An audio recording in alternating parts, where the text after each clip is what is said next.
திருச்சிற்றம்பலம். சக்கரவர்த்தி தவராச யோகி என்னும் மிக்க திரு மூலனருள் மேவுநாள் என்னாலும் திருச்சிற்றம்பலம். அண்டசராசரங்களுக்கு எல்லாம் அதிபதியாக விளங்கக்கூடிய முருகப்பெருமானுடைய ஒப்பற்ற கருணையினாலே புரசை திருநெறி கழகமும் கமல விநாயகர் சத்சங்கம் இணைந்து மிகச்சிறப்பாக நடத்தி வருகின்ற திருமந்திர சிந்தனையில நாம் தொடர்ந்து உபதேசம் என்கிற பகுதியிலே முதல் தந்திரத்திலே பெருமான் அருளி செய்த மேலும் சில மந்திரங்களை சிந்திப்பதற்கு திருவருள் கூட்டியிருக்கிறது. உலக இன்பங்களை புலன்கள் வாயிலாக அனுபவிக்கின்ற பொழுது நமக்கு ஏற்படுகின்ற மாற்றங்களை நாம் ஓரளவு வெளிப்படுத்துகின்ற நிலையிலே ஓரளவு வெற்றி அடைவோம்.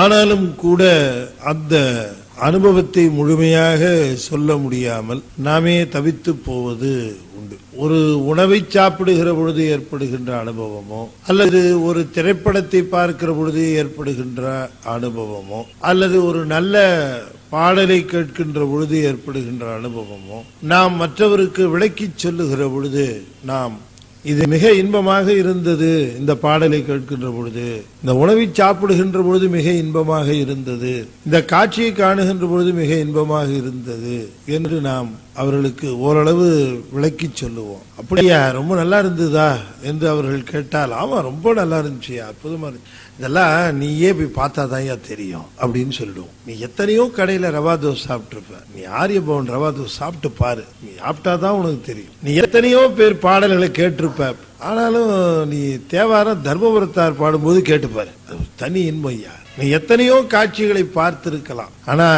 நீ மாலை நேரத்துல திருவாரூர்ல போய் தியாகராஜருடைய அந்த பூ அலங்கார காட்சியை நீ பார்த்தேன்னா, நீ பார்த்தா தான் உனக்கு தெரியும் நான் என்ன சொல்றது. அத பார்க்கிற பொழுது நமக்கு ஏற்படுகின்ற இங்க இருக்கிறோமா இல்ல இந்திரலோகத்துல இருக்கிறோமா, எங்க இருக்கிறோம்னு நமக்கு தெரியாது. ஏன்னா இந்திர பூஜை பண்றதா தான் அது ஐதீகம். திருவாரூர்ல சாயரச பூஜை இந்திரன் தினந்தோறும் பூஜை செய்வதாக ஐதீகம். ஆக உலக அனுபவங்களையே நாம புலன்களால அனுபவிக்கின்ற அனுபவங்களையே நம்மால சொல்ல முடியலங்கிற பொழுது, புலன்களை எல்லாம் தாண்டி அறிவு நிலையிலே அனுபவிக்கின்ற சிவானந்த அனுபவத்தை எப்படி சொல்ல முடியும்? சொல்றது கஷ்டம். இந்த அனுபவத்தை அனுபவித்தவர்களுக்கு நம்ம சுவாமி பேர் வைக்கிறார், அவர்கள் சோம்பர் அப்படின்னு பேர் வைக்கிறார். இப்போ உலக அனுபவத்துல சோம்பர் அப்படின்னா ஒன்னும் செய்யாம சும்மா இருக்கிறவங்க அப்படின்னு பொருள்படுத்தும். ஆனால் சுவாமி சொல்லுகிற சோம்பர் என்பவர்களை சிவசித்தர்களை அவர்கள் அனுபவ நிலையில சோம்பர் என்று சொல்லுகிறார். சோம்பர் இருப்பது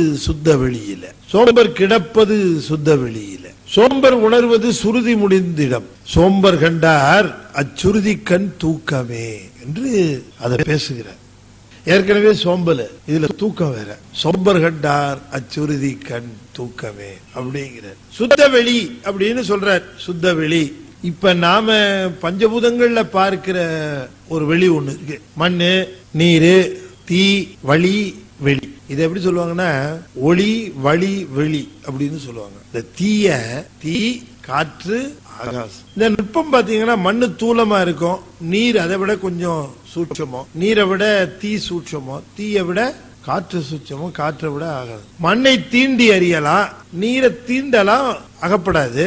மண்ணு தீண்டியும் அகப்படும், நீர் தீண்டலாம் அகப்படாது, தீய தீண்டவே முடியாது. காற்று தீண்டுவதற்கு அப்பாற்பட்டது, ஆகாசம் கேட்கவே வேண்டாம். நீங்க அந்த சூட்சுமத்தை பாருங்க. மண்ணை நல்லா தீண்டலாம், அது உங்க பிடிக்க அகப்படும். நீரை தீண்டலாம், பிடிக்க முடியுமா? நீரை பிடிக்க முடியாது. தீ தீண்ட முடியாது. காற்று தீண்டுவதற்கு அப்பாற்பட்ட விஷயம். ரொம்ப அதிசூட்சமா விளங்குவது வெளி, ஆகாசம். ஆனாலும் இந்த பஞ்சபூதங்கள் என்று சொல்லக்கூடிய இந்த 5 பூதங்களையும் கடந்த நிலையில் விளங்குபவர்கள் தான் இவங்க. இந்த 5 பூதத்தையும் கடந்து, ஏன்னா அவங்க எங்க இருக்கிறாங்க அப்படின்னு சொல்லுகிற பொழுது ஆன்ம தத்துவத்தை தாண்டி வித்யா தத்துவத்தை தாண்டின்னு நம்ம அன்னைக்கே பார்த்தோம். 30 படிமுத்தி ஏனியா அப்படின்னு நம்ம அன்னைக்கு பார்த்தோம். 36 தத்துவங்களையும் கடந்தார்கள். அப்ப 36 தத்துவத்தையும் கடந்துட்டாங்கன்னு சொன்னா 36 தத்துவத்துக்குள்ள ஒரு தத்துவமாக விளங்குவது வெளி, இந்த ஆகாசம். அதை கடந்த பிறகு அதுல விளங்க முடியுமா? அப்ப இந்த வெளி வேற, அந்த வெளி வேற. இந்த வெளி பஞ்சபூதத்துல இருக்கிற ஒரு வெளி, அந்த வெளி பரவெளி. அதனாலதான் அது வித்தியாசம் தெரியணுங்கிறதுக்காக சொன்னார். சோம்பர் இருப்பது சுத்த வெளியிலே, அது சுத்த வெளி. சுத்த வெளி என்று சொல்லுகிற பொழுது இந்த வெளிக்கும் கடந்த வெளி. இன்று வருமோ நாளைக்கே வருமோ மற்ற என்று வருமோ அறியேன் எங்கோவே துன்றுமலவும் மாயையற்று வெளிக்குள் வெளி கடந்து சும்மா இருக்கும் சுகம். வெளிக்குள் வெளி கடந்து, இந்த வெளிக்குள் வெளி கடந்து என்பது இந்த முதல் வெளிதான் அந்த 5 பூதத்தில் இருக்கிற ஒரு வெளி. வெளிக்குள் வெளி கடந்து சும்மா இருக்கும் சுகம். சும்மா இருக்கும் சுகம் அதுதான் சோம்பல். சும்மா இரு சொல்லற என்றலுமே அம்மா பொருள் ஒன்றும் அறிந்திலனே. பட்டதர் சொல்றார், சும்மா இருக்க வைத்தான் சூத்திரத்தை நான் அறியேன். சும்மா இருக்க வைத்தான் அந்த சூத்திரத்தை நான் அறியேன். சும்மா இருக்கிறதுங்கிறது சுலபமா? சும்மா இருக்கிறது சுலபம் இல்லை. ரொம்ப பேர் நினைச்சிட்டு இருப்பாங்க சும்மா இருக்கிறது ரொம்ப சுலபம் இல்ல. சும்மா இருத்தல்னா கை கால வச்சுட்டு சும்மா இருக்கிறது இல்ல, அறிவை சும்மா வச்சுட்டு மனசோட சேர்ந்துகிட்டு பண்ற லூட்டி. சும்மா எதையாவது திங்க். நமக்கு சும்மாங்கிற சொல்லினுடைய பொருளையே நாம அநேகமா இழந்துட்டோம். சும்மாங்கிறத இப்ப எப்படி யூஸ் பண்றோம் அப்படின்னு சொன்னா, என்னங்க சார் இந்த பக்கமா வந்திருக்கீங்க? இல்ல சும்மா வந்தாங்க சார் அப்படிம்பாரு. சும்மானா வித்தவுட் எனி பர்பஸ், அதுக்கு சும்மான்னு சொல்றது. சில சமயம் இன்னொருத்தர் சொல்லுவார், என்னப்பா சும்மா சும்மா கேட்டுக்கிட்டே இருக்கிறேன், என்னால தர முடியாதுப்பா அப்படிங்கிறார். அப்ப அந்த இடத்துல சும்மாங்கிறது ஃப்ரீக்வென்ட்லி. ஏன்னா இது சும்மாவா வந்துச்சு, காசு கொடுத்து வாங்கிட்டு இருந்தப்பா, அப்ப அது ஃப்ரீ ஆஃப் காஸ்ட். அந்த இடத்துல சும்மாங்கிறது. இந்த சும்மா என்பதை நாம அதனுடைய உண்மையான பொருளை விட்டு விட்டு எல்லாத்துக்கும் யூஸ் பண்ணிட்டு இருக்கோம். உண்மையிலேயே சும்மா அப்படின்னா என்ன அர்த்தம்? சும்மா இருத்தல். ஒரு கோயில்ல புதுசா ஈவோ சார்ஜ் எடுத்தார். சார்ஜ் எடுத்த உடனே கணக்கு வழக்கெல்லாம் பார்த்தார். அதுல ஒரு கணக்கு எழுதி இருந்தது, சும்மா இருக்கிற சாமியாருக்கு ஒரு சோத்துப்பட்டை அப்படின்னு எழுதி இருந்தது. கூப்பிட்டு கேட்டார், என்ன அது? இல்லைங்க இங்க ஒரு சாமியார் இருக்காரு, சரி அவர் சும்மா இருப்பாருங்க, சரி அவருக்கு ஒரு சோத்து. ஏயா சும்மா இருக்கிறதுக்கு ஒரு சோத்துப்பட்டையா? இல்லைங்க சும்மா இருக்கிறது ரொம்ப. இன்னையா சும்மா இருக்கிறதுக்காக ஒரு சோத்துப்பட்டை கொடுப்பாங்களா? இல்லங்க நீங்க நினைக்கிற மாதிரி இல்ல, சும்மா இருக்கிறதுங்கிறது ரொம்ப கஷ்டங்க, அவர் சும்மா இருப்பாருங்க, அதனாலதான் அவருக்கு கொடுக்குறோம். என்னையா சும்மா இருக்கிறது ரொம்ப கஷ்டம், நாளையில இருந்து இந்த கணக்கு எழுதுன உன்னை வீட்டுக்கு அனுப்பிச்சிருவேன். சரிங்க கட் பண்ணிட்டார். அப்ப அந்த ஒரு பெரிய ஒருத்தர் வந்து பார்த்தார், ஐயா இந்த சாமியாருக்கு சாப்பாடு கொடுக்க வேணாம்னு சொல்லி. அது என்னங்க சும்மா இருக்கிற சாமியார், அவர் சும்மா இருப்பாருங்க. என்னங்க ஆளுக்கு சும்மா இருப்பாரு சும்மா இருப்பாருங்கிறீங்க. இல்லைங்க சும்மா இருக்கிறது ரொம்ப கஷ்டங்க. சும்மா இருக்கிறது என்ன அர்த்தம்? சும்மா இருக்கிறதுங்கிறது முதல் ஸ்டேஜ் பேசாம இருக்கிறது, அதுக்கப்புறம் சிந்திக்காம இருக்கிறது, அதுக்கப்புறம் செயல்படாம இருக்கிறது. இதாங்க சும்மா இருந்தா அவர் எதுவும் அப்படி இருப்பாருங்க. அது இருக்கிறதுக்கு ஒரு சோத்துப்பட்டையா? அதெல்லாம் முடியாதுங்க, போயிட்டு வாங்க. போயிட்டார். போனது பிறகு இவர் யோசனை பண்ணி பார்த்தார், சும்மா இருக்கிறது ரொம்ப கஷ்டமா, நாளைக்கு ஒரு நாள் இருந்து பார்ப்போம் அப்படின்னு இவர் முடிவு பண்ணார். இந்த ஈவோ ஒரு நாள் சும்மா இருக்கலாம்னு முடிவு பண்ணார். சரி நாளைக்கு ஒன்னும் பேசுறது இல்ல அப்படின்னு ஒரு முடிவு பண்ணார். முதல்ல சும்மா இருக்கிறது எங்க ஆரம்பிக்கலாம்னா, எதுவும் பேசாம மௌனமா இருக்கலாம்னு ஆரம்பிச்சார். அன்னைக்கு அவருக்கு ஏற்பட்ட நஷ்டம் பேப்பர்லயே சொல்ல முடியாது, அந்த அளவுக்கு நஷ்டமாயி போச்சு. பாய முடிட்டு பேசாம இருந்தா அன்னைக்குன்னு பார்த்து பையன் இஷ்டத்துக்கு பண்றான், சம்சாரம் இஷ்டத்துக்கு பண்ணுது, குழந்தை இஷ்டத்துக்கு பண்ணுது, ஆளாளுக்கு இஷ்டத்துக்கு பண்றாங்க. இவரு தான் ஒண்ணும் பண்ண முடியாது, சும்மா எல்லாம் இருக்கணும், அதை பண்ணாத இதை பண்ணாதன்னு சொல்லக்கூடாது. இவரால் தாங்கவே முடியல. 2 மணி நேரம் இருந்தாரு, அப்படியே போஸ்ட் ஆயிட்டார். என்ன நினைச்சிட்டு இருக்கீங்க, நான் சும்மா இருக்கிறேன், நீங்க இஷ்டத்துக்கு ஆளாளுக்கு பண்ணிட்டு இருக்கீங்க. அப்பதான் தெரிஞ்சது சும்மா இருக்கிறது ரொம்ப கஷ்டம் அப்படின்னு தெரியும். மறுநாள் கூப்பிட்டாரு இந்த காரியஸ்தனை, எப்பா இந்த சும்மா இருக்கிற சாமியாருக்கு எவ்வளவுப்பா சோத்து போட்டா? 1, நாளையில இருந்து 2 கொடுங்கப்பா அவருக்கு அப்படின்னு ஆர்டர் போட்டார். ரொம்ப சிரமம்ப்பா சும்மா இருக்கு. சும்மா இருக்கிறதுக்கு சொல்லுவாங்க வாழை சுருட்டிக்கிட்டு உட்காரும். இந்த குரங்கு இருக்கு பாருங்க, அது வாழை சுருட்டிக்கிட்டு அது மேல உட்கார்றதுக்கு முள்காறுதல் பேரு. அதுக்கு முனிவர்கள் அந்த மாதிரி ஒரு இதுல இருப்பாங்களாம் ஸ்டேஜ்ல. அந்த மாதிரி மோன நிலை, அது மாதிரி ஒரு குரங்கு உட்கார்ந்து இருந்தது. அதுதான் அந்த முசுகுந்த சக்கரவர்த்தியா வந்தது. கைலாயத்தில் உட்கார்ந்த குரங்கு மோன நிலையில. நான் உங்களே சொல்றதுல வாழை சுருட்டிட்டு ஒழுங்கா ஒரு பக்கமா உட்காருன்னு சொல்றதுல, அது சும்மா இருக்கிற நிலை. அது சும்மா இருக்கிறது ரொம்ப கடினம். சும்மா இரு சொல்லறன்னுன்றது, சொல்ல அறுதல் என்பது வாக்குங்கிற ஒரு தத்துவம். வாக்குங்கிறது ஒரு தத்துவம். மனசுல என்ன அலைகள் அப்படியே வந்துகிட்டே இருக்கும், ஒண்ணுக்கு பின்னால ஒண்ணுக்கு பின்னால ஒண்ணு பின்னால ஒண்ணு பின்னால வந்துகிட்டே இருக்கும். இந்த என்ன அலைகள் தான் நமக்கு துன்பத்துக்கு காரணம். என்ன அலைகளை நாம ரெகுலேட் பண்ணி கொஞ்சம் ஸ்பீடு கம்மி பண்ணோம்னா நமக்கு இன்பம். அதுக்கு எத்தனையோ முறைகள் தியானம் அது இதெல்லாம் சொல்றாங்க. இது சொல்ற சோம்பர் இருப்பது சுத்த வெளியிலே. சுத்த வெளி என்று சொல்லுவது வெளியை கடந்த ஒரு வெளி என்றா என்னவோ எங்கேயோ ஒரு ஸ்பேஸுக்கு போயிட்டு வராருன்னு நாம நினைக்க கூடாது. அதுவும் பாத்தீங்கன்னா முதல்ல சொன்னார், சோம்பர் இருப்பது சுத்த வெளியில, சோம்பர் கிடப்பது சுத்த வெளி. இருத்தல் வேறு, கிடத்தல் வேறு. சோம்பர் கிடப்பது சுத்த வெளியில.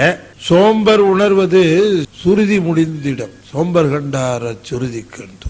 சோம்பர் என்று சொல்லக்கூடிய சிவசித்தர்கள் 36 தத்துவங்களையும் தாண்டி இருக்கிற அதீதமான நிலையிலே அனுபவம் பெற்றுக் கொண்டிருப்பதனாலே அந்த அனுபவத்தை வேதங்களாலும் சுட்டி அறியப்பட முடியாத ஒரு நிலையாக விளங்குவதனாலே வேதத்தினாலே சிவசித்தர்களுக்கு ஆவது ஒன்றுமில்லை. அதனால சொன்னார் சோம்பர் கண்டார் அச்சுறுதி கண் தூக்கமேனர். அதனால அவங்களுக்கு ஒண்ணும் ஆக போறது கிடையாது. ஏன்னா இவர்கள் என்ன அனுபவத்தில் இருக்கிறார்கள் என்று சொல்லுகிற அந்த அனுபவத்தை சுருதி என்று சொல்லக்கூடிய மறைகள் சுட்டி அறிய முடியாது.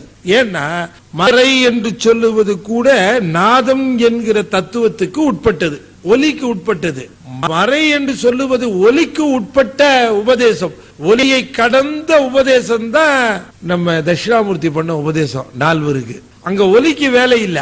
கல்லாலின் புடையமர்ந்து நான்மறை ஆரங்கம் முதல் கற்ற கேள்வி வல்லார்கள் நால்வருக்கும் வாக்கிறந்த பூரணமாய். வாக்கு இறந்தன்னு என்ன அர்த்தம்? அங்க சொல்லுக்கு வேலை இல்லைன்னு அர்த்தம். உயர்ந்த குருமார்கள் சீடனை வார்த்தையால சொல்லி உபதேசம் பண்ண மாட்டாங்க, பார்த்தாலே போதும். வாக்கிறந்த பூரணமாய் மறைக்கப்பாலாய் எல்லாமாய் அல்லதுமாய் இருந்ததனை இருந்தபடி இருந்து காட்டினார். நால்வரும் எல்லா வேதங்களையும் படித்தவர்கள், மறைகளை எல்லாம் படித்தவர்கள், மறை படித்தவர்கள். அப்படி குறிப்பால உணர்த்துகிறார். அந்த எண்ண அலைகளை இந்த எண்ண அலைகளோட லாக் பண்றார். அப்புறம் அதையும் தாண்டிய நிலைக்கு போகிறார். குருவானவர், வல்லமை மிக்க குருவானவர் சீடனுக்கு செய்கின்ற முதல் உபகாரமே என்னன்னா அலைந்து திரிகின்ற எண்ணங்களை லகான புடிச்சு கண்ட்ரோலுக்கு கொண்டாரு. அப்படியே தெரிஞ்சுக்கிட்டு பல்வேறு விதமான, எப்பவுமே நமக்கு இந்த எண்ண அலைகள் எப்படின்னு கேட்டீங்கன்னா அது உடம்பு எங்க இருக்கோ அங்க நாம இருக்கக்கூடாது அப்படிங்கிற சங்கல்பத்தோடயே இருக்கும். அது நீங்க கோயில்ல இருந்தீங்கன்னா அது தெரு முழுக்க சுத்தம், நீங்க தெருவில் இருந்தீங்கன்னா அது கோயிலுக்கு வந்துடும். ஆக நாம பிசிக்கலா எங்க இருக்கிறோமோ அங்கேயே அந்த எண்ணமும் நம்மோட ஒன்றுதான். அதுக்கு பேரு யோகம்னு பேரு. யோகம்னா வேற ஒண்ணும் இல்ல, நாம எங்க இருக்கிறோமோ அங்கேயே நம்ம எண்ணமும் இருந்தா அதுக்கு யோகம்னு பேரு. நாம எவ்வளவுக்கு எவ்வளவு நாம பிசிக்கலா இருக்கிறோமோ அந்த இடத்துல மென்டலாவும் இருந்தோம்னா இந்த ரெண்டு லாக் ஆச்சுட்டா நாம இருக்கிறது யோகத்துலன்னு அர்த்தம். அப்படி அந்த யோகம் என்று சொல்லுவது வேற ஒண்ணும் புதுசு கிடையாது. இத நாம கான்சென்ட்ரேஷன் படிச்சுட்டு இருக்கிறோம். இது கண்ணு பிசிக்கலா அங்க இருக்குது, ஆனா என்ன வேற எங்கேயோ இருந்ததுன்னு வச்சுக்கோங்க, யோகம் இல்ல. கண்ணு பாட்டு படிச்சுட்டு இருக்கோம், ஆனா மனசு அது வேற எங்கேயோ. அடுத்த படம் ரிலீஸ் ஆம எப்ப ரிலீஸ், முதல் ஷோ முதல் டிக்கெட் கிடையாது இப்படின்னு பையன் நினைச்சுக்கிட்டே இருந்தான்னு வச்சுங்க. அந்த ஷோவை நினைச்சுக்கிட்ட இங்க பாடத்தை படிச்சு லாக் ஆகுமா? ஆக எல்லாருமே யோகத்துல இருக்கு. யோகம்னா நாம என்ன நினைச்சிட்டு அது ஏதோ தனி எக்ஸசைஸ், அதுக்கு ஏதோ தனி பயிற்சி எடுக்கணும் அப்படின்னு நாம நினைக்கிறோம். இல்ல இல்ல இல்ல, அன்றாட வாழ்வுல எதை செய்கிறோமோ அதோடு பொருந்துவது. கையில மலர்களை தொடுக்கிறோம்னு வச்சுக்கோமே, சிவபெருமானுக்கு மலர் தொடுக்கிறோம்னா மலர் தொடுக்கிற பொழுதே மனம் எண்ணங்கள் சிவத்தோடு ஒன்றுபடுவது. திருக்கோயில வந்து நிக்கிறோம்னு வச்சுங்க, கண்ணால பார்த்துட்டு இருக்கிறோம், அப்ப மனசு அதோடு ஒன்றுபட்டா இதான் வந்து யோகம். வேற ஒண்ணும் இல்ல. யோகம்னா யோகம் அப்படின்னா ஒன்றுபடுதல். இப்படி ஒன்றுபடுதல் ஒன்றுபடுதல் ஒன்றுபட்டுக்கிட்டே போய் என்ன ஆகும், ஆன்மாக்குள்ளே இருக்கிற சிவத்தோட ஆன்மா ஒன்றாயிடும். இதுதான் சிவராஜ யோகம். இந்த சிவராஜ யோகங்கிற ஒரு யோகத்தை தான் நாம ரொம்ப வலியுறுத்துறோம் சைவ சித்தாந்தத்துல. வேற யோகம்லாம் நம்ம நிறைய இருக்கு, ஹட்ட யோகம், இந்த யோகம் எல்லாம் இருக்கு. அதெல்லாம் நாம சிவராஜ யோகம் உள்ளே இருக்கிற சிவத்தோட நாம அது கூடவே இருந்து நமக்கு தூண்டுதல் பண்ணி அதோட சேர்த்துறது. இருத்தல் கிடத்தல், நின்றும் இருந்தும் கிடந்தும் நினைப்பது என்றும் உன்னையே. இன்றும் இருந்தும் கிடந்தும், நின்றல் இருத்தல் கிடத்தல், மூணும் பாத்தீங்கன்னா மூணு ஸ்டேஜ். இருக்கிறது என்னமோ நாம தான் நிக்கிறோம், நாம தான் இருக்கிறோம், நாம தான் கிடக்கிறோம். நாம நிக்கிறப்ப எப்படி, நாம இருக்கிறப்ப எப்படி, நாம கிடக்கிறப்ப எப்படி. அப்பர் சுவாமி சொல்லுகிற பொழுது என் கடன் பணி செய்து கிடப்பதே என்னாரு, என் கடன் பணி செய்து இருப்பதேன்னு சொல்லல. இருத்தல் வேற கிடத்தல் வேற. இருத்தலை விட கிடத்தல் தூய நிலை. இருத்தல்ல எதிர்பார்ப்பு இருக்கும், கிடத்தல்ல எதிர்பார்ப்பு இருக்காது. நின் கடன் என்னை அடியேனையும் தாங்குதல். அடுத்தது கிடத்தல் தாங்குதல். நீங்க ஒரு உதாரணம் சொல்லி சொன்னா இந்த இருத்தல் கிடத்தல் உங்களுக்கு தெளிவாகும். இப்ப ஒரு அனுபவத்தை நம்ம பேசுவோம்னு வச்சுங்க. என்ன அனுபவம் பேசலாம்? நமக்கு எந்த அனுபவம் சொன்னா ரொம்ப ஈஸியா புரியுமோ அந்த அனுபவம் சொன்னாதான் தெரியும். ஸ்வீட் சாப்பிடுறோம்னு வச்சுங்க, அது ஒரு அனுபவம், உணவு. இந்த ஸ்வீட்டை எடுத்து நாக்குல வைக்கிறோம். அதான் முதல் நிலை. இப்ப நாக்கும் ஸ்வீட்டும் ரெண்டும் ஒன்னாகுது.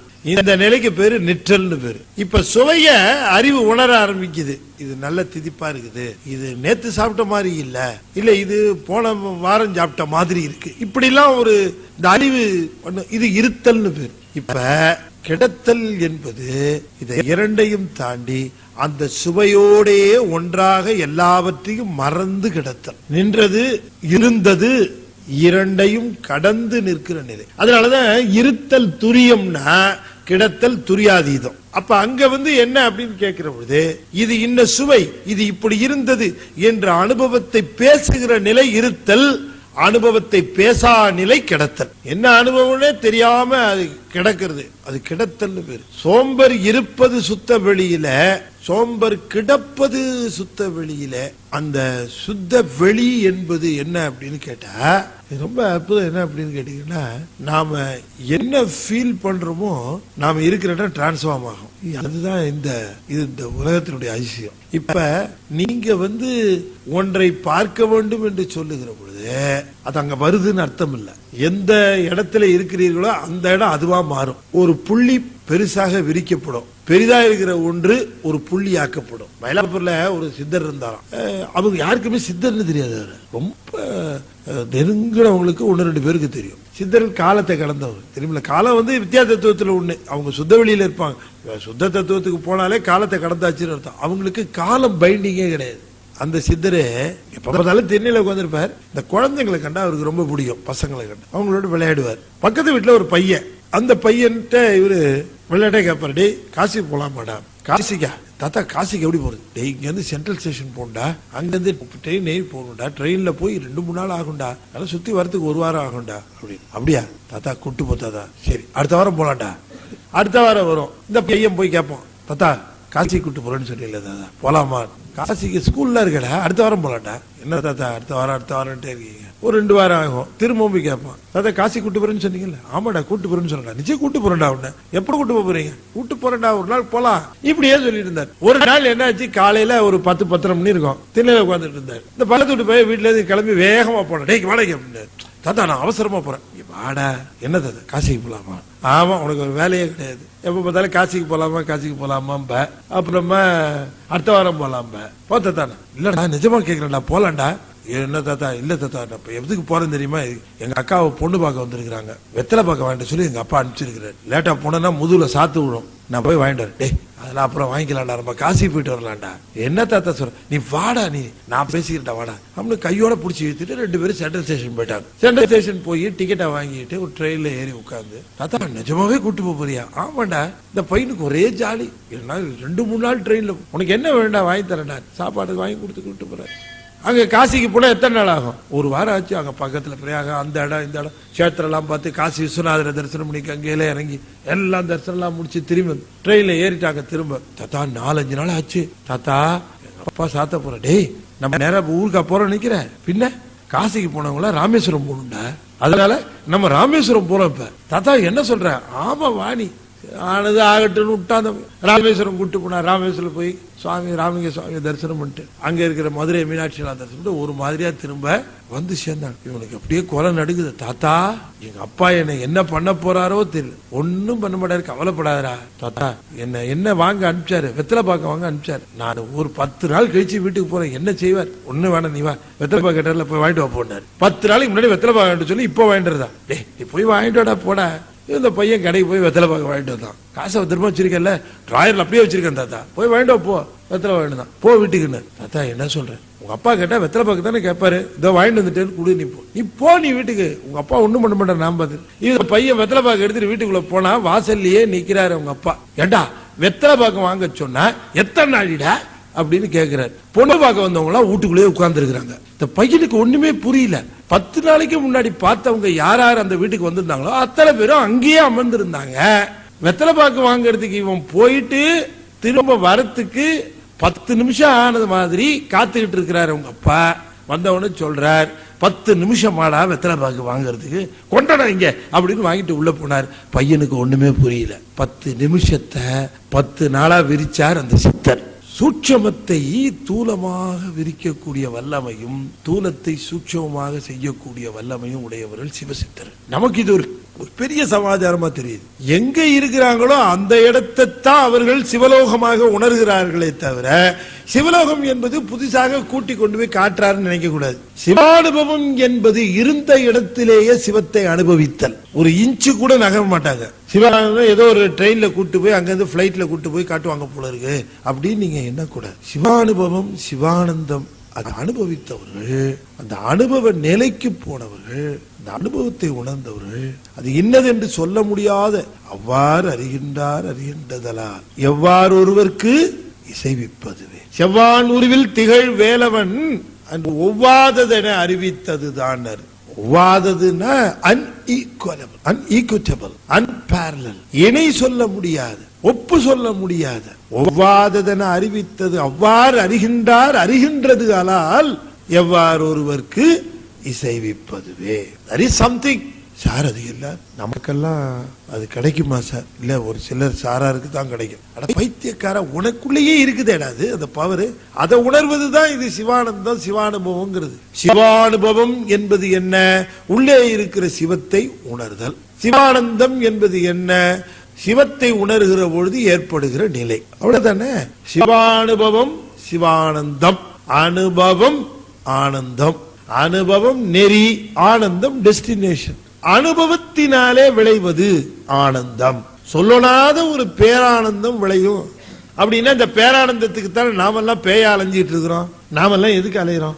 எல்லாரும் ஒவ்வொரு நிமிடமும் நம்முடைய வாழ்விலே நாம் செலவு பண்ணுவது எதற்காகனா நாம சந்தோஷப்படுறது இல்லீங்களா? சந்தோஷம் அடையிறதுக்கு தானே. சந்தோஷம் பெறதுதானே நம்ம ட்ரை பண்றோம். யாராவது போய் கடவுள்கிட்ட எனக்கு நிறைய துக்கம் கொடு அப்படின்னு கேட்பாங்களா? ஆனா குமரகுருபர் கேட்கிறார், தயவு செய்து எனக்கு சௌரியமா ஏதாவது வாழ்க்கையை கொடுத்துறாத, நான் உன்னை மறந்துடுவேன், அதனால எனக்கு சௌரியமே கொடுக்காதேங்கிற. ரொம்ப சுகபோகத்தெல்லாம் எனக்கு கொடுத்தேன்னா நான் உன்னை மறந்துடுவேன். உப்புல்லாத கஞ்சி தான் எனக்கு கிடைக்கணும். குளிருக்கு போத்திக்க ஒரு போர்வை, காலை போத்துனா தலையை போத்த முடியாது, தலையை போத்துனா காலை போத்த முடியாது. அப்படிப்பட்ட ஒரு போர்வை கிடைச்சா போதும் இல்லையா? சில போர்வை பாத்தீங்கன்னா ஏண்டா கிடைச்சதுன்னு இருக்கும். அந்த போர்வை நம்ம உயரத்துக்கு அது சரியா இருக்காது. இழுத்து போத்துனோம்னா கால் வெளியில வரும், காலை போத்துனோம்னா தலை வெளியில வரும். அப்படி ஒரு போர்வை இது போதுங்கிறார். கஞ்சி கிடைக்கணும் ஆனா உப்பு இருக்க கூடாது அதுல அப்படிங்கிறார். வீடு கிடைக்க கூடாது, ஒரு திண்ணை மட்டும் கிடைக்கணுங்கிறார். படுக்கிறதுக்கு ஒரு திண்ணை கிடைக்கணும். எனக்குன்னு ஒரு திண்ணை கிடைச்சா போதும், ஆனா வீடு மாதிரி கிடைச்சிடக்கூடாது. இதெல்லாம் எனக்கு வேண்டாம். இவ்வளவுத்தையும் நான் வேண்டாம் வேண்டாம்னு சொன்னா இல்லையா? அப்ப நான் வேணும்னு ஒன்னே ஒண்ணு சொல்றேன், அதை மட்டும் கொடுன்னு கேட்டார். யாரு? குமரகுருவர். இவ்வளவு வேண்டாம் வேணாம்னு சொன்னேன்னா இல்லையா? அப்ப வேணும்னு ஒன்னே ஒண்ணு சொன்னா அதை நீ கொடுக்கலாம் இல்ல? என்ன வேணும்? நான் எப்பவும் அடியார்களுக்கு நடுவுலயே இருக்கணும், அதை மட்டும் கொடுன்னு கேட்டார். யாரு போய் கேட்க போறா சுவாமிகிட்ட எனக்கு துக்கம் கொடுங்க, செல்வம் கொடுன்னு தான் கேட்போம். செல்வாய செல்வம். இப்ப நாம ஏன் செல்வத்தை கேட்கிறோம்னா செல்வத்தினாலே நமக்கு ஆனந்தம் கிடைக்கும் அப்படின்னு நாமளே அசியூம் பண்ணிக்கிறோம். நாம கேட்கிற பொருள்களினாலே நமக்கு ஆனந்தம் கிடைக்கும் என்பதனாலே தான் அந்த பொருளை போய் கேட்டு கேட்கிறோம் அவர்கிட்ட, அதை கொடுன்னு. ஆனால் நாம போய் இறைவன்கிட்ட கேட்கிற பொழுது, பெருமானே எனக்கு பேரானந்தம் தர வேண்டும் அப்படின்னு கேட்டோம்னா எதுல பேரானந்தம் இருக்கோ அதை அவர் கொடுத்துட்டு போவாரு. சுந்தரரே என்ன நினைக்கிறாரு? சுந்தரர் சொல்லி காட்டுறதே அதைத்தான் சொல்றாரு. நான் உங்ககிட்ட வந்து சங்கரி நாச்சியாரை திருமணம் பண்ணி கொடுன்னு கேட்டேன், நீ உடனே எனக்காக தூது போன உடனே அந்த அம்மா சொல்லிச்சு அவரு திருவாரூருக்கு போயிருவாரு, நான் என்ன பண்றது அப்படின்னு கேட்டுச்சு. நீ உடனே என்ன சொல்லி இருக்கணும்? அவன் வந்து எல்லா இடத்துக்கும் போறவன், அவன் திருவாரூர் மட்டும் இல்ல எல்லா தலங்களுக்கும் போறவன் அப்படின்னு நீ சொல்லணும். யாரை கேட்டு நீ எனக்காக நீ சொன்ன அவன் திருவொற்றியூர் விட்டு போக மாட்டான் அப்படின்னு நீ யாரை கேட்டு சொன்ன? எனக்காக நீ எப்படி வாக்கு கொடுக்கலாம்? சரி கொடுத்துட்டு வந்து என்கிட்ட சொன்னேன், சத்தியம் கேக்குறாப்பா பண்ணி கொடு. நான் என்ன சொன்னேன்? சத்தியம் பண்ணும் பொழுது நீ அங்க இருக்காதேன்னு சொன்னேன் உன்கிட்ட. சத்தியம் பண்றதுங்கிறது உன் முன்னாடி பண்ணுவாங்க, அதனால மூலவர்கிட்ட வந்து பண்ணுவோம், அப்ப நீ அங்க இருக்காதே, மகிழமரத்துல போய் இருன்னு சொன்னேன். சொன்ன என்னை காணாமே சூழரவு மகிழ்கீழே என்ன வல்ல பெருமானே தேவாரத்துல சொல்ற. சொன்ன என்னை காணாமே, சொன்ன எனக்கு தெரியாம சூழரவு சத்தியத்தை மகிழ்கீழே மகிழமரத்து கீழே வாங்கு அப்படின்னு போய் சொன்னியே, இது நியாயமா? சுவாமி கேக்குறார், அது நியாயமா இது நியாயமான்னு கேக்குறிய, உன்னை யாரு திட்டம் போட சொன்னதுன்னு கேட்டார். உன்னை யாரு திட்டம் போட சொன்னது? சாமி இது மாதிரி திருவொற்றியூருக்கு விட்டு நான் போக கூடாதுன்னு நடக்காத காரியம், திருவாரூரும் போக வேண்டியிருக்கும் சாமி, என்ன செய்யணும்னு பார்த்து செய்யுங்கன்னு கேட்டிருந்தா சுவாமி என்ன செய்யணுமோ செஞ்சிருப்பார். அதை விட்டுட்டு நாமே ஒரு முடிவுக்கு வந்து நாமே ஒரு திட்டம் வகுத்தா அந்த திட்டத்துல நாமே மாட்டிக்க வேண்டியதுதான். அப்படிதான் மாட்டினார். சுந்தரே திட்டத்துல மாற்றாருன்னா இப்ப நாமளும் எத்தனையோ திட்டம் போடுறோம்ல, அது அப்படி வந்தா அப்படி செஞ்சோன்னு, இப்படி வந்தா இப்படி செஞ்சோன்னு, இப்படி வந்தா அப்படி செஞ்சோன்னு, இதெல்லாம் தவிர்த்து வேற விதமா வருவது. ஓ இப்படி நான் நினைச்சே பார்க்கல சார், இப்படியா ஒண்ணு எல்லா விதத்தையும் யோஜனை பண்ண இது யோஜனை பண்ணல இல்லையா நாம சொல்லுகிறோம். ஆக நாம இறைவனிடம் இதை கொடு அதை கொடுன்னு கேட்பதை காட்டிலும் பெரியவங்கள நமக்கு என்ன சொல்லி தராங்க? பேரானந்தம், நித்தியானந்தம், சதானந்தம், ஆனந்தம் போகணும், சாந்தம் போகணும், அது வேணும் தானே கேக்குறாங்க. அந்த இன்பத்தை தா என்றுதான் கேட்கிறாங்க. அதுக்கு பேரு சிவானந்தம்னே பேர் வச்சாங்க. அது நித்தியானந்தம் பேரானந்தம்ங்கிறது ஒண்ணுதான், சிவானந்தம்ங்கிறது ஒண்ணுதான். ஏன்னா சிவம் நித்தியம், சிவம் ஒண்ணுதான் நித்தியம். எது அனுபவிக்கின்ற பொழுது திகட்டாமல் இருக்கிறதோ, எது அனுபவிக்கிற பொழுது நீடித்த நிலையிலே விளங்குகிறதோ அதுதான் உண்மையான ஆனந்தம். ஆனந்தம் என்பது எதை சொல்ல வேண்டும் என்று சொன்னால், எதை தொடர்ந்து அனுபவித்தால் திகட்டாதோ அதுதான். ஆரா அமுதே, ஆனா அமுதே, தெவிட்டா அமுதே என்றெல்லாம் சிவபெருமானை சொல்லுவார்கள். என்ன காரணம் என்று சொன்னால், எது தெவிட்டாமல் தொடர்ந்து அனுபவிக்கின்ற பொழுது இன்பம் பயக்கிறதோ அதுதான் இல்லையா. மித்த எதுவா இருந்தாலும் எனக்கே ஒன்னு ரொம்ப பிடிக்கும்னு வச்சுங்களேன். ஒரு நண்பர் அன்னைக்கு என்ன பார்த்தார், பார்த்து ஒரு டிஃபன் பாக்ஸ் கொண்டு வந்தார். என்னங்க என்ன ஐயா உங்களுக்கு வந்து இந்த அடப்பிரதமன் ரொம்ப பிடிக்குமாமே? கேள்விப்பட்டேன் சார், எங்கேயோ ஒரு மீட்டிங்ல சொன்னீங்க. ஆமா சொன்னேன், பண்ணி கொண்டு வந்திருக்கிறேன் டிஃபன் பாக்ஸ். அப்படியா? உங்களுக்காகவே 4 லிட்டர் பாலை வாங்கி 1/2 லிட்டரா குறுக்கி அடப்பிரதமன் பண்ணிருக்கேன். ரொம்ப சந்தோஷம். கேரளாவில் போய் தெரிஞ்சுட்டு வந்தேன் எப்படி செய்யறது இது. ரொம்ப சந்தோஷம். இன்னைக்கு சாப்பிடுங்க ஐயா, தேவாமிர்தமா ரொம்ப நல்லா, ரொம்ப சந்தோஷம். கிழக்கு போனார் அந்த அன்பர். 2வது நாள் இன்னொரு இடத்துல சொற்பொழிவு பண்ணேன். அதே அன்பர் கையில டிஃபன் பாக்ஸோட வந்தார். என்னங்க ஐயா அப்படின்னு, உங்களுக்கு ரொம்ப பிடிக்குமே அடப்பிரதமன் கொண்டு வந்திருக்கிறேன். நேற்று கொண்டு வந்தீங்க, நீக்கும் கொண்டு வந்திருக்கேன் ஐயா, கொண்டாங்க. சரி. 3வது நாள் இன்னொரு இடத்துல பார்த்தேன். அதே இடத்துலயும் டிஃபன் பாக்ஸோட வந்தார். என்னங்க என்ன அடப்பிரதமன் உங்களுக்கு பிடிக்கும், நீங்களே கொண்டாந்துருக்கேன். அதான் 2 நாளா சாப்பிட்டேன். பரவாயில்லங்க, இந்த சாப்பிடுங்க. சரி வச்சிருங்க அப்படின்னு, இப்படி வச்சிருங்க சாப்பிடுங்க. ஐயா நீங்க சாப்பிடாம இருந்து சாப்பிட வச்சிருங்க. 3வது நாள் சாப்பிட்டு அவர் விட மாட்டேங்கிறார். சரி சாப்பிட்டு ஒரு மாதிரியா. 4வது நாள் அதே ஆள் இன்னொரு இடத்துல டிஃபன் பாக்ஸ்ல வந்தாருன்னா நான் என்ன பண்ணுவேன்னு நினைக்கிறீங்க? எஸ்கேப் இல்லையா? ரொம்ப பிடிக்கும், ஆனா தினம் சாப்பிட முடியுமா? அத இந்த உலகத்துல எதையுமே நீடித்த நிலையிலே தொடர்ந்து அனுபவிக்கவே முடியாது. எதை இன்பம்னு நினைக்கிறோமோ அந்த இன்பம் தொடர்ந்து அனுபவிக்க முடியாது.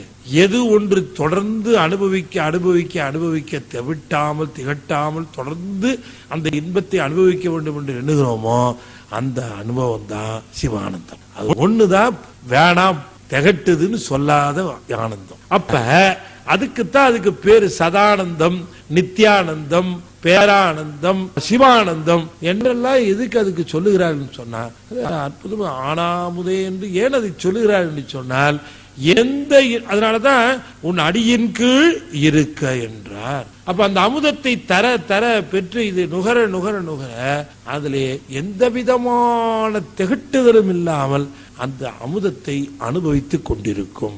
எதுவாக இருந்தாலும் இந்த உலகத்துல நீங்க அந்த இன்பத்தை தொடர்ந்து, ஏன்னா இந்த தனுவே அப்படி அமைஞ்சதுதான். தொடர்ந்து இது இன்பத்தையோ துன்பத்தையோ அனுபவிக்க முடியாது. நமக்கு இந்த உலகமே எப்படி இருக்குன்னா ஒளியும் இருளும் கலந்த நிலைதான்.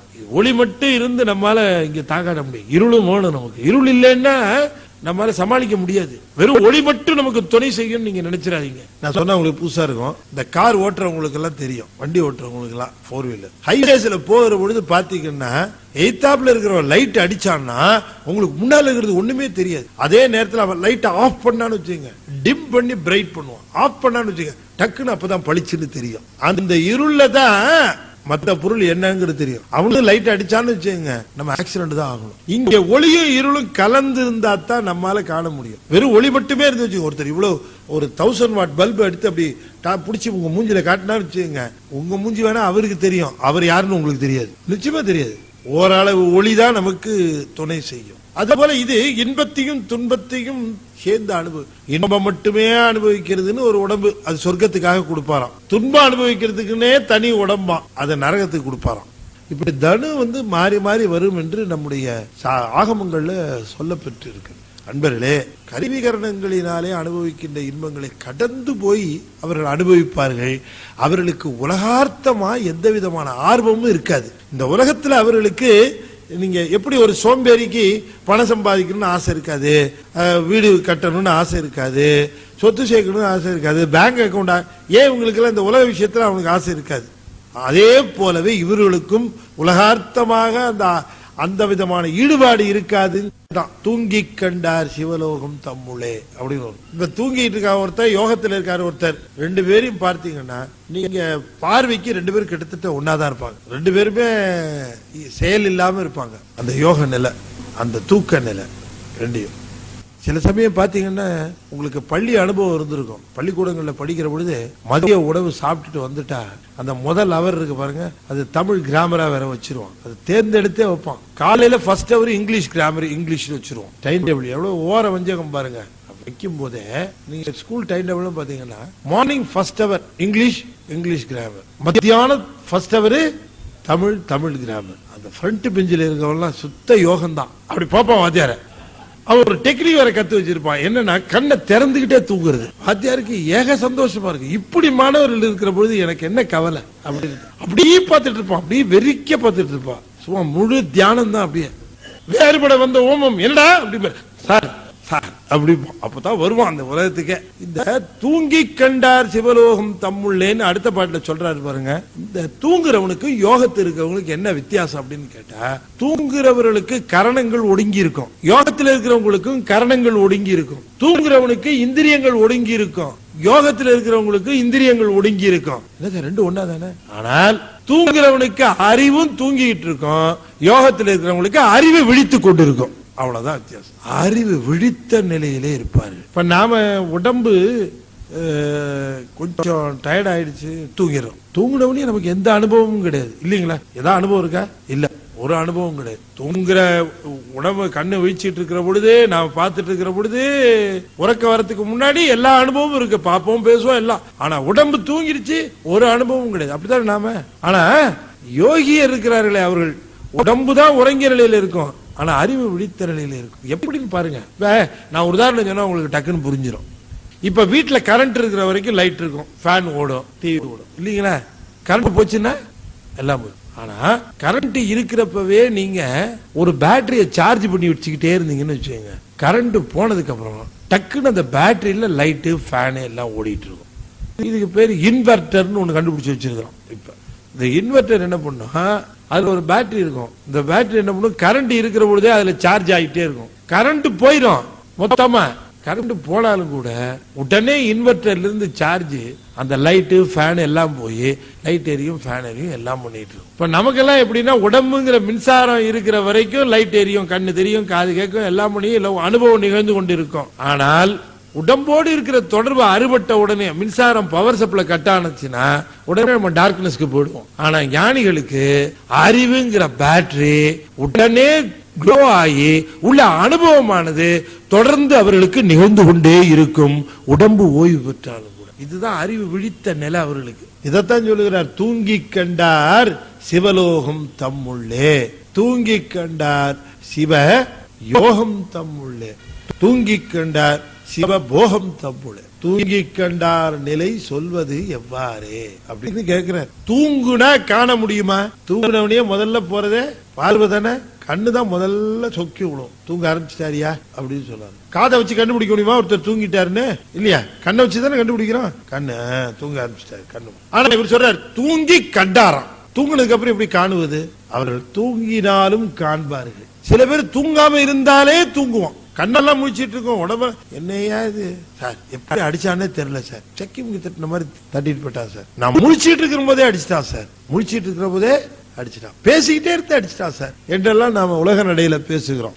அப்ப விழித்திருந்தாலும் நாம் உறங்குகின்றோம், அவர்கள் உறங்கிக் கொண்டிருந்தாலும் விழித்துக் கொண்டிருக்கிறார்கள். நாம விழித்திருந்த நிலையிலும் உறங்கி கொண்டிருக்கிறோம். விழிச்சிருக்கிறோம்னு தான் பேரு, ஆனாலும் உறங்கி விடுகிறோம், ஏமாந்து போயிடுறோமே.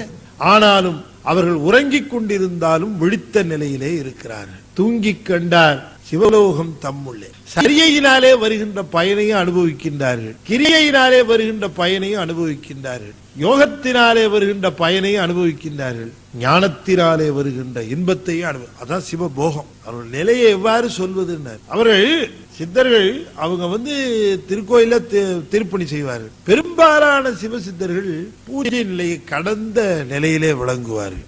அவங்க பூஜை பண்றதெல்லாம் ரொம்ப ரொம்ப அற்புதமா இருக்கும். இப்ப நமக்கு பூசை என்பதற்கு ஒரு இடம் தேவைப்படுது, பூசைக்கு ஒரு மூர்த்தம் தேவைப்படுகிறது, பூசைக்கு காலம் தேவைப்படுகிறது, பூசைக்கு பொருள் தேவைப்படுகிறது. மகாவித்வான் மீனாட்சி சுந்தரம் உள்ள அவர் உங்களுக்கு தெரியும், திருவாவடுதுறை ஆதீனத்துல ரொம்ப நெருக்கம், மாசலாமணி தேசிகர் ரொம்ப நெருக்கம். அவர் அடிக்கடி திருவாவடுதுறை ஆதீனத்துக்கு போவார். அங்க இருந்து ஆதீனத்தினுடைய கட்டளையின் பேர்ல புராணங்கள் ஏற்றுவார், தல புராணம் எல்லாம் ஏற்றுவார். ஆதீனத்துக்கு அவர் மேல ரொம்ப பிரியம், அவரோட அளவலாவதுல ரொம்ப பிரியம். பாடல்களை சொல்ல சொல்லி இவரே 10 கம்பனுக்கு சமானம் பாங்க. மகாவித்வான் மீனாட்சி சுந்தரம் உள்ள 10 கம்பனுக்கு சமானம் பாங்க. அந்த அளவுக்கு பாடக்கூடிய வல்லமை.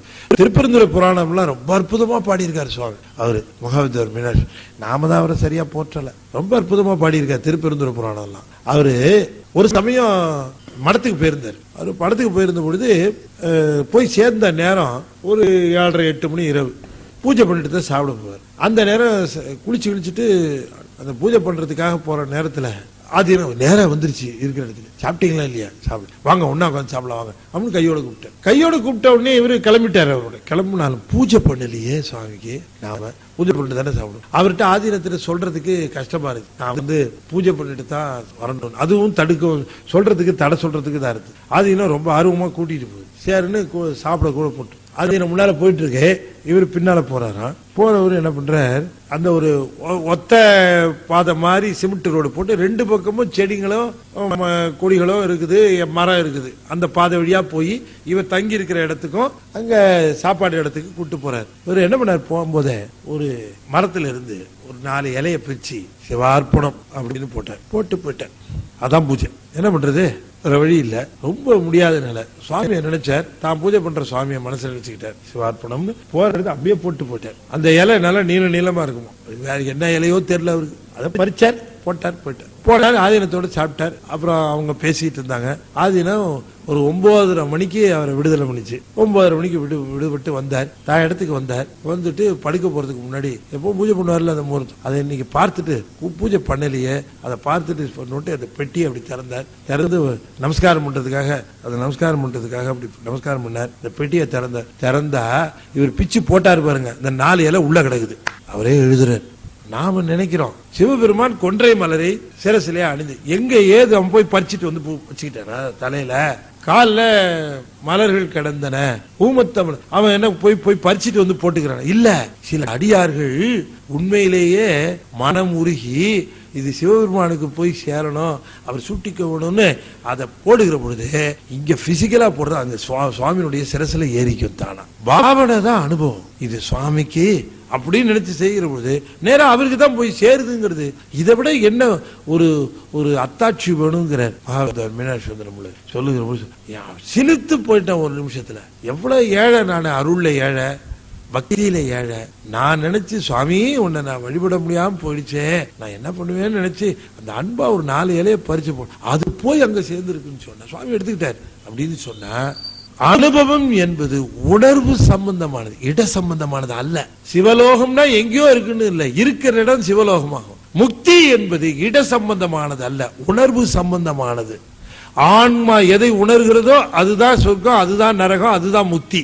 உணர்வு மயம்தான். எது உணரப்படுகிறதோ அதுதான் ஆனந்தம், சந்தோஷம், இன்பம், துன்பம் அத்தனையும் உணர்வு சம்பந்தமானதே தவிர அது சூழ்நிலை சம்பந்தமானது அல்ல.